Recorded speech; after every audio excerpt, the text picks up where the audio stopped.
ओम गणेशाय नमः। मेरे चैनल पर विस्तृत रूप से ग्रहों की गोचरीय स्थिति पर वीडियोस आते ही रहती हैं।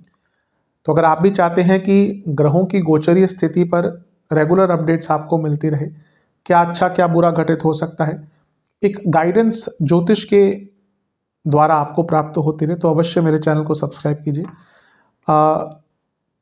जिन लोगों ने सब्सक्राइब किया और कुछ लोगों को नोटिफिकेशंस नहीं आती कभी कभी कहते हैं, तो आप सब्सक्राइब वाले ही बटन के साथ ही ऑल नोटिफिकेशंस को इसको ऑन कर सकते हैं, जिससे आपको सारी नोटिफिकेशंस आएंगी। तो यदि आप भी चाहते हैं कि रेगुलरली अपडेट्स मिलते रहे और रेगुलर ग्रहों की गोचर स्थिति की जानकारी मिलती रहे, उसका प्रभाव क्या होगा पता चलते रहे, तो अवश्य मेरे चैनल को सब्सक्राइब करें और नोटिफिकेशंस को भी ऑन करें। नमस्कार। ओम गणेशाय नमः। ओम नमः शिवाय। मैं निखिल ज्योतिषाचार्य आप सभी का मेरे चैनल पर पुनः स्वागत करता हूँ। आशा करता हूँ कि आप सभी स्वस्थ होंगे। महादेव की कृपा आप सभी पर सदैव बनी रहे। ये वीडियो धनु यानी कि सजिटेरियस के लिए बहुत विशेष है, क्योंकि यह वीडियो है 24 नवंबर से 30 नवंबर 2025 के साप्ताहिक राशिफल के बारे में। कैसा रहेगा आने वाला सप्ताह धनु के लिए, सजिटेरियस के लिए। जो मेरा साप्ताहिक राशिफल होता है वो प्रमुखतः चंद्रमा और उनकी गति पे आधारित होता है। चंद्रमा एक बहुत विशेष ग्रह है।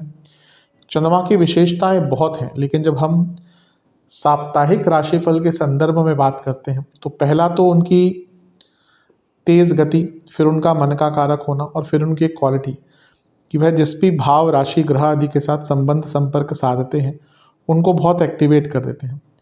इन सभी कारणों से चंद्रमा का जो गोचर होता है वो बहुत महत्वपूर्ण बन जाता है।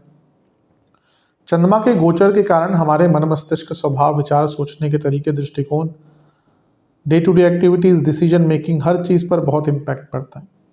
और जैसा मैंने कहा, उसको समझने के लिए, इन सब चीज़ों को समझने के लिए साप्ताहिक राशिफल की विशेषता बढ़ जाती है।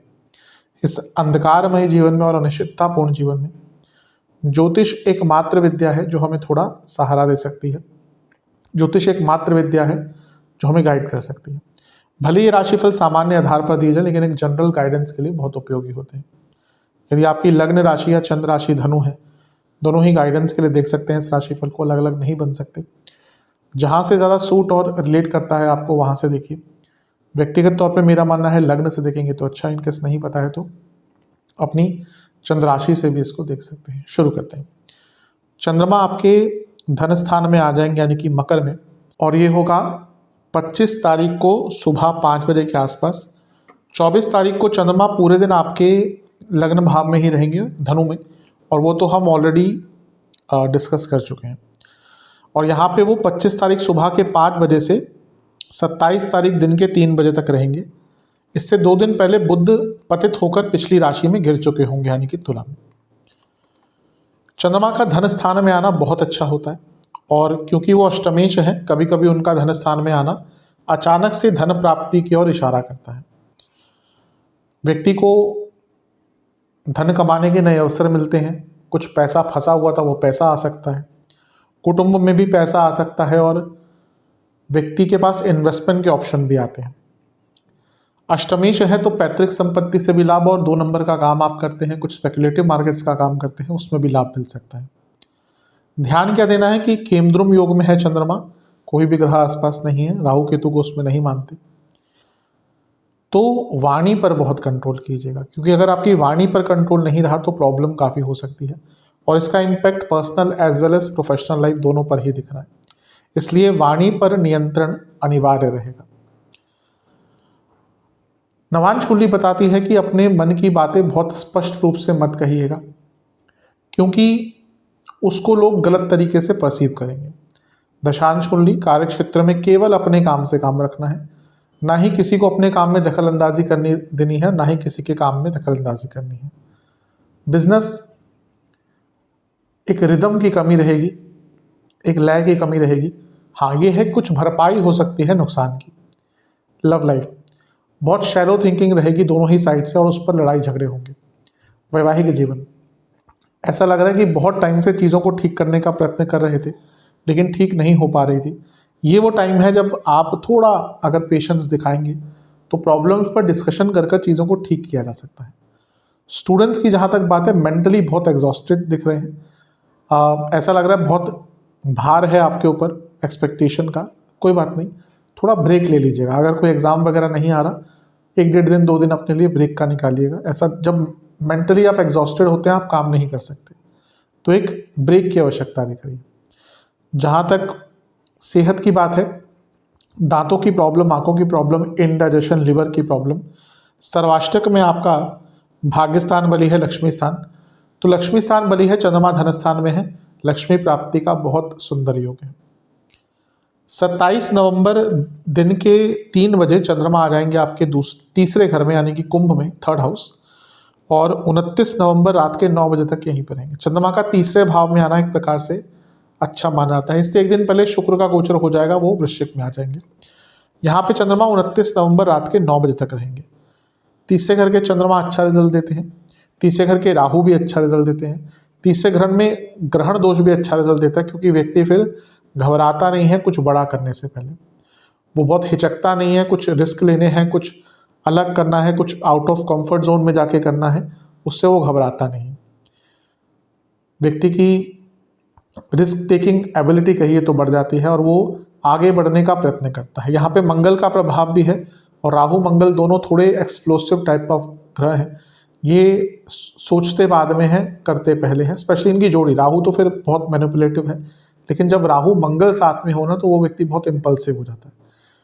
ऑन द गुड साइड, जैसे मैंने कहा, चीज़ों को इनिशिएट करने के लिए बहुत अच्छा है, लेकिन ओवर इम्पल्सिवनेस भी रहेगी, उससे बचना है। राहु मंगल गुस्सा भी है। कम्युनिकेशन पर ध्यान दीजिएगा, भाई बहनों से संबंध बनाकर रखिएगा, कलीग से बहुत लिमिटेड बातचीत कीजिएगा, और सभी से कम्युनिकेशन बहुत क्लियर रखिएगा। ओवर एक्साइटमेंट से बचिएगा। नवांश कुंडली बता रही है भाग्यशाली समय है, कई काम बन सकते हैं, थोड़ी हिम्मत दिखानी पड़ेगी। दशांश कुंडली, करियर, कार्य क्षेत्र में जितना कम बोलेंगे उतना अच्छा है। बिजनेस में आगे बढ़ने का मौका है, लेकिन आपको शॉर्टकट्स को अवॉइड करना पड़ेगा। अभी लगता है आप बहुत ना, कुछ जटिल समस्या अगर आती है, आप उसको अवॉइड करते हैं और शॉर्टकट ले लेते हैं। ये शॉर्टकट्स अभी काम कर रहे हैं, आगे चलकर यही नुकसान देंगे। लव लाइफ, शांति बनाने का समय है, जितना कम बोलेंगे उतना अच्छा है। वैवाहिक जीवन, अपने लाइफ पार्टनर के बारे में समझिए, उनकी ज़रूरतों को समझिए, उसकी आवश्यकता है इस टाइम पे। स्टूडेंट्स, बहुत शुभ समय है। कोई ऐसा आपके लिए, आपकी न्यूज़ आ सकती है आपके लिए जिसका आपको वेट था। बहुत अच्छा टाइम है। सेहत के हिसाब से गले के रोग, इन्फेक्शंस, कफ रोग तंग कर सकते हैं। सर्वाष्टक में आपका 10वां घर बली है। करियर में काम अच्छा करेंगे, बस कम्युनिकेशन पर ध्यान दीजिएगा। ये वो समय है, ना केवल करियर में, कार्य क्षेत्र में, जीवन में कई कार्य संपन्न कर पाएंगे। 29 नवंबर रात के 9 बजे चंद्रमा आ जाएंगे आपके चौथे भाव में, यानी कि मीन में, और सप्ताह के अंत तक यहीं पर रहेंगे। चंद्रमा का चौथे भाव में आना एक प्रकार से मिश्रित माना जाता है। बहुत अच्छा इसको नहीं कहते, क्योंकि कारको भावनाशय दोष लगता है। अब यहाँ पे कारको भावनाशय दोष भी है। अच्छा, एक चीज़ मैं बताना भूल गया, चंद्रमा जब यहाँ पे होंगे ना, तो शकट योग भी बनेगा गुरु से छठे में, तो उस पीरियड में कोई महत्वपूर्ण काम अटक सकता है, इसलिए थोड़ा समयबद्ध तरीके से काम को कीजिएगा। वापस आते हैं, तो यहाँ पे चौथे घर में चंद्रमा कारको भावनाशय दोष में होते हैं, और विष दोष भी बन रहा है, और चंद्रमा खुद अष्टमेश है। परिवर्तन योग बन रहा है चंद्रमा और गुरु का, लेकिन चौथे और अष्टम का परिवर्तन योग अच्छा नहीं होता। अच्छा किस लिए हो सकता है?